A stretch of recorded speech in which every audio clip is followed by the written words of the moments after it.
केंद्रीय minister CR. Patil ने सूरत में अपने परिवार के साथ वोट डाला। सूरत म्यूनिसिपल कॉर्पोरेशन चुनाव को लेकर शहर में वोटिंग का मूड है। इस बीच केंद्रीय मिनिस्टर सी.आर. पाटिल वोट डालने पहुंचे। उन्होंने सुबह करीब 9 बजे उत्तर गुजरात विद्यालय में बने पोलिंग स्टेशन पर अपना वोट डाला। सी.आर. पाटिल ने अपने परिवार के साथ वोट डाला। मिली जानकारी के मुताबिक सी.आर. पाटिल सूरत के वार्ड नंबर 20 इलाके में अपने परिवार के साथ वोट डालने पहुंचे। उन्होंने अपने वोट का इस्तेमाल किया और डेमोक्रेसी के प्रति अपनी जिम्मेदारी पूरी की।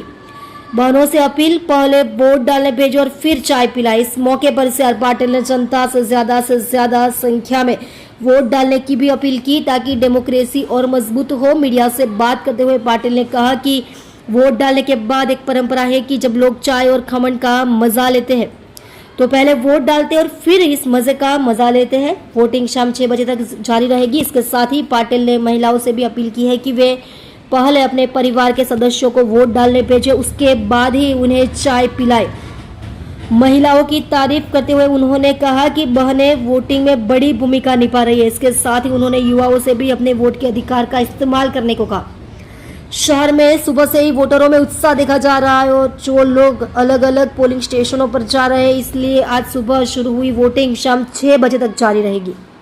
आप देख रहे हो MPS 24 live news channel Parasmal Prajapati के साथ। नमस्कार। मतदानना अधिकारનો ઉપયોગ કરવો એ બધાની ફરજ પણ છે।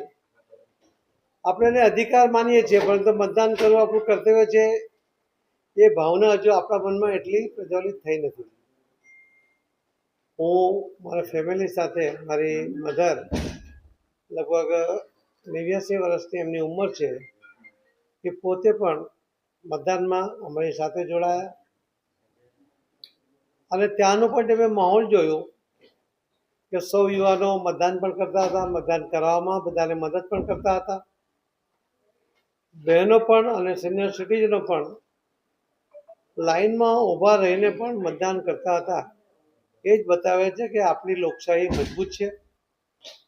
આપણા દેશને, આપણા રાજ્યને, આપણા શહેરને મજબૂત કરવા માટે આપણા અધિકારનો ઉપયોગ કરીને અધિકાર પ્રાપ્ત કરવા માટે, કે આપણે મતદાનનો અધિકાર કરીશું તો જ આપણને બાકીના અધિકાર પ્રાપ્ત થાય છે। આપણી સગવડો માટે આપણે જે આપણો અધિકાર માનીએ છીએ એ પણ પ્રાપ્ત થાય છે અને એટલા જ માટે મતદાનના અધિકારનો ઉપયોગ કરીને આપણા અધિકારો પ્રાપ્ત કરવા માટે મતદાન કરવું અત્યંત આવશ્યક છે। અને હું જોઈ રહ્યો છું કે સુરત શહેરની જે પરંપરા મુજબ શેરી મોહલ્લામાંથી, સોસાયટીઓમાંથી લોકો ઢોલ નગારા સાથે સામૂહિક મતદાન કરવા માટે નીકળી રહ્યા છે। સુરતની તો પરંપરા છે કે મતદાન કરીને આવો અને ખમણ સાથે ચા માણો। એ પ્રકારની જે પરંપરા રહી છે એક ખૂબ સુદૃઢ મજબૂત પરંપરા છે, જેના કારણે લોકોમાં એક સૂત્રતા પણ જળવાય છે, એક સંગઠન પણ એમાંથી જળવાતું હોય છે। ઘણી બહેનો પણ પોતાના ઘરના લોકોને કહે છે, રાતે જ કહેતા હોય છે કે પહેલાં મતદાન કરીને આવજો, પછી જ ચા આપીશ। આ એક નાનો શબ્દ એ મતદાનના ટકાવારી વધારવામાં અત્યંત ઉપયોગી થતો હોય છે। જે 18 વર્ષ પૂર્ણ થવાને કારણે જેમને મતદાનનો અધિકાર મળ્યો છે એવા યુવાનો પણ આજે મતદાન કરતા જોવા મળ્યા। એમને હાકલ પણ કરી કે તમે તમારા મતદાનનો અધિકાર કરીને સંતોષ નહીં પામતા, પરંતુ તમારા ઘરના તમામ લોકો, વડીલો, સિનિયર સિટીઝનો એમની પાસે મતદાન કરાવો, એમને મતદાન કરવામાં મદદ પણ કરો। અને આ યુવાનો એ રીતે પ્રેરિત થઈને કામ પણ કરી રહ્યા છે। બહેનો પણ મતદાન પણ કરે છે અને કરાવી પણ રહી છે।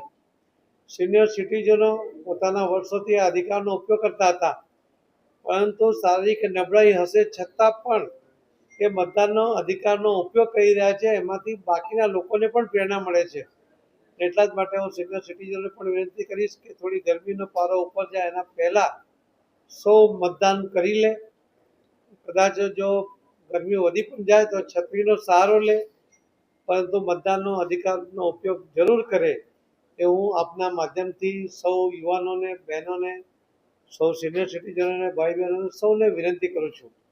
મને વિશ્વાસ છે કે ગુજરાતના વિકાસ માટે, આપણા શહેરના વિકાસ માટે, આપણા દેશના વિકાસ માટે, આ લોકશાહીને મજબૂત કરવા માટે જેટલો મતદાનનો વધુ ઉપયોગ થશે એટલી લોકશાહી મજબૂત થશે. એના પ્રત્યે નિરાશા ન વ્યક્ત કરો, એને ટાળવાનો પ્રયત્ન ના કરો. એ ફરીથી આપ સૌને નમ્ર વિનંતી છે. ખૂબ ખૂબ ધન્યવાદ.